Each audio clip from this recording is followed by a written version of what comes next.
Bismillahirrahmanirrahim.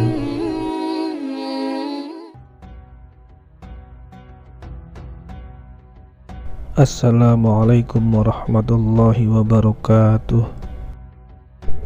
Sahabat dimanapun Anda berada, semoga senantiasa dalam kasih sayangnya, rahmatnya maupun nikmatnya. Semoga Allah Subhanahu wa Ta'ala memudahkan segala urusan, melapangkan rezeki, dan meringankan langkah kita dalam kebaikan. Amin ya rabbal alamin. Salawat dan salam semoga senantiasa tercurah kepada junjungan kita Nabi Muhammad SAW yang telah membawa manusia dari gelapnya kesesatan menuju terangnya hidayah. Sesuai karena memasuki bulan Maulid, kali ini kita akan membahas kisah Nabi Muhammad SAW dari kelahiran sampai remaja. Mari kita lanjutkan pembahasannya. Sebelum melanjutkan, dengan kerendahan hati saya mengajak sahabat semuanya untuk mendukung channel ini dengan menekan tombol subscribe, like, dan share agar terus dapat mensyiarkan agama Islam. Terima kasih. Sahabat beriman yang dirahmati Allah, Allah Subhanahu wa Ta'ala berfirman yang artinya, sesungguhnya telah ada pada diri Rasulullah suri teladan yang baik bagimu, yaitu orang yang mengharap rahmat Allah dan kedatangan hari kiamat, dan dia banyak menyebut Allah. Quran Surat Al-Ahzab ayat 21. Oleh karena itu, setiap muslim harus mengetahui kisah hidup atau biografi Nabi Muhammad SAW agar bisa meneladaninya dengan baik dan benar. Nabi Muhammad SAW adalah nabi dan rasul terakhir yang ditugaskan Allah untuk menyampaikan dakwah kepada umat manusia. Agama Islam yang dibawa Nabi Muhammad SAW adalah penyempurna dari agama yang dibawa para nabi dan rasul terdahulu. Beliau menyebarkan agama Islam kepada umatnya dengan penuh perjuangan. Walaupun menjadi manusia istimewa dan pilihan Allah, Nabi Muhammad SAW mengalami hidup yang berliku, terlebih ketika menyebarkan ajaran Islam. Beliau menghadapi berbagai macam rintangan, tentangan, penolakan, dan bahkan upaya pembunuhan. Kendati demikian, beliau menghadapi itu semua dengan penuh kesabaran dan kasih sayang. Karena Nabi Muhammad diutus Allah ke dunia itu tidak lain dan tidak bukan adalah sebagai rahmat bagi semesta alam, tanpa terkecuali satu makhluk pun. Kelahiran. Menurut riwayat yang paling masyhur, Nabi Muhammad SAW lahir pada tahun Gajah, tahun di mana Raja Abrahah dari Yaman dan pasukan bergajahnya menyerang Ka'bah. Tepatnya tanggal 12 Rabiul Awal atau bertepatan dengan 29 Agustus 580 Masehi di Mekkah. Pendapat ini didasarkan pada sebuah riwayat Imam Ibnu Ishaq dari Ibnu Abbas radhiyallahu anhu. Rasulullah dilahirkan di hari Senin tanggal 12 di malam yang tenang pada bulan Rabiul Awal tahun Gajah. Diriwayatkan bahwa banyak kejadian ajaib dan luar biasa terjadi, baik pada saat-saat sebelum dan sesaat setelah Nabi Muhammad SAW lahir. Pada malam menjelang kelahiran Nabi, pintu-pintu surga dibuka lebar, pintu-pintu neraka ditutup rapat, ribuan malaikat turun ke bumi, bulan terbelah, bintang-bintang bersinar terang, dan burung-burung yang penuh cahaya memenuhi rumah Sayyidah Aminah, ibunda Nabi Muhammad SAW. Sementara sesaat setelah Nabi Muhammad lahir, jin tidak bisa lagi mengintip berita langit. Arsy bergetar hebat, seluruh langit dipenuhi cahaya sehingga menjadi terang. Istana Kisra, istana Raja Persia berguncang begitu dahsyat sehingga menyebabkan 14 balkonnya roboh.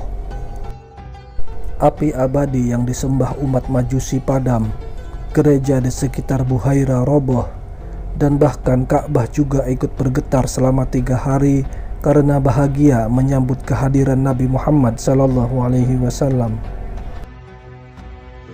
Perihal nama Muhammad. Nama Muhammad bukanlah pemberian manusia. Ia adalah nama yang disampaikan Allah kepada ibundanya Sayyidah Aminah dan kakeknya Abdul Muthalib melalui malaikat dan isyarat mimpi. Dalam satu riwayat, seperti tercantum dalam Sirah Nabawiyah karya Ibnu Hisham, Sayyidah Aminah didatangi malaikat ketika sedang mengandung. Kepada Sayyidah Aminah, malaikat tersebut menginformasikan bahwa anaknya yang berada dalam kandungan itu adalah pemimpin umat dan meminta agar menamainya Muhammad. Begitu juga dengan sang kakek Abdul Muthalib. Dia mendapatkan inspirasi nama Muhammad dari mimpinya. Pada saat cucunya lahir, Abdul Muthalib membawanya ke dalam Ka'bah dan bertawaf. Setelah itu, ia keluar dan melewati kerumunan massa. Mereka kemudian bertanya kepada Abdul Muthalib perihal nama cucunya itu. Maka dijawablah kalau nama cucunya adalah Muhammad. Orang-orang kembali bertanya, mengapa dinamakan Muhammad? Sebuah nama yang terdengar asing di telinga masyarakat Arab pada saat itu, karena tidak seorang pun dari nenek moyang dan bangsa Arab yang sebelumnya menggunakan nama itu. Sesungguhnya aku sangat ingin semua penduduk bumi memujinya, jawab Abdul Muthalib. Secara bahasa, Muhammad berarti yang dipuji atau terpuji. Masa anak-anak Nabi. Nabi Muhammad adalah yatim piatu sejak kecil. Beliau ditinggal wafat ayahnya, Sayyidina Abdullah, ketika masih di dalam kandungan. Sang ayahanda jatuh sakit dan kemudian wafat dalam perjalanan pulang ke Mekah setelah sebulan berdagang di Syam. Dia kemudian dimakamkan di Madinah. Sementara sang ibunda, Sayyidah Aminah, wafat ketika Nabi Muhammad berusia 6 tahun. Merujuk buku Muhammad, kisah hidup Nabi berdasarkan sumber klasik, Nabi Muhammad hidup bersama sang ibunda selama 3 tahun. Atau hingga beliau berusia 6 tahun. Saat usia 1 hingga 3 tahun, beliau hidup bersama dengan ibu susuannya, Sayyidah Halimah As-Sa'diyah, di kampung Bani Sa'ad. Keluarga Arab kota memiliki kebiasaan untuk menitipkan anak mereka yang baru lahir kepada perempuan desa atau gurun untuk disusui. Hal ini dilakukan agar anak mereka terhindar dari penyakit yang ada di wilayah perkotaan, agar anaknya memiliki tubuh yang sehat, dan agar anak-anak mereka fasih dalam berbahasa Arab. Begitupun dengan Sayyidah Aminah. Ia menitipkan anaknya Nabi Muhammad kepada Halimah As-Sa'diyah beberapa saat setelah melahirkannya. Dengan demikian, Nabi Muhammad menghabiskan masa anak-anaknya, masa balita di kampung Bani Sa'ad. Kehadiran Nabi Muhammad membawa keberkahan tersendiri bagi Halimah dan keluarganya. Setelah ada Nabi, kehidupan Halimah dan keluarganya menjadi lebih sejahtera karena hewan ternaknya menjadi gemuk-gemuk dan beranak banyak. Pada usia 6 tahun, Nabi Muhammad kembali hidup dan tinggal bersama sang ibunda. Namun tidak berselang lama, beliau ditinggal wafat sang ibunda. Nabi kemudian diasuh oleh kakeknya Abdul Muthalib. Tidak lama kemudian, kakeknya pun wafat dan kemudian Nabi diasuh oleh pamannya Abu Thalib.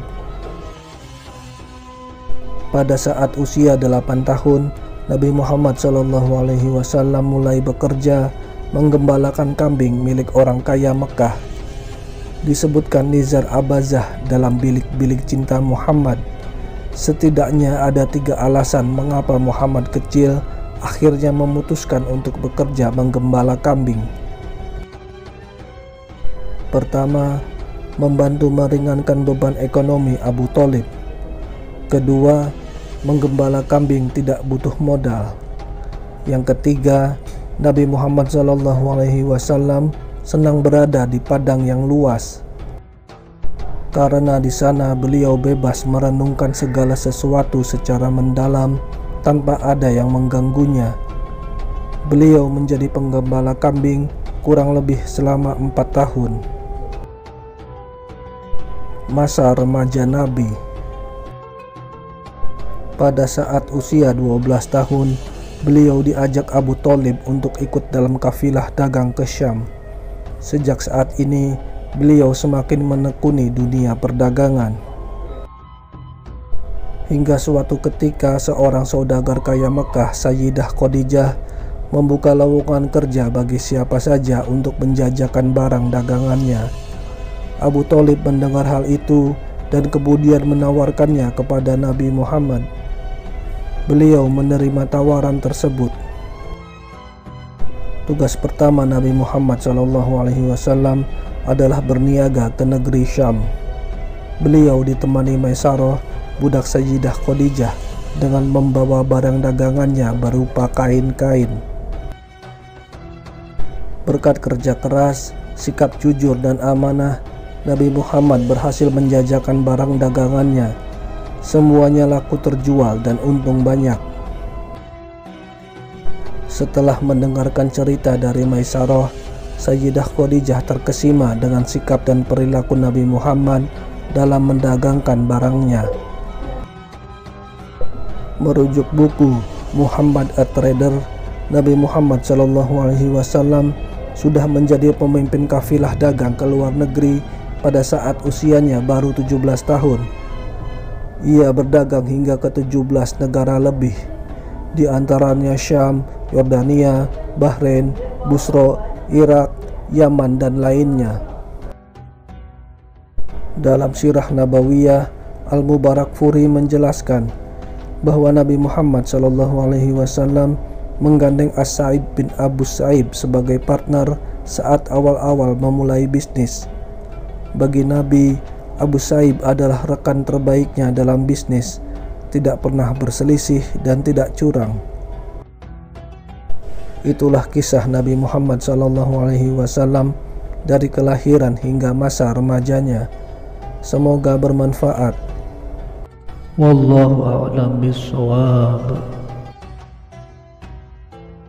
Demikian yang bisa saya bagikan. Semoga bermanfaat bagi sahabat semua. Wassalamualaikum warahmatullahi wabarakatuh.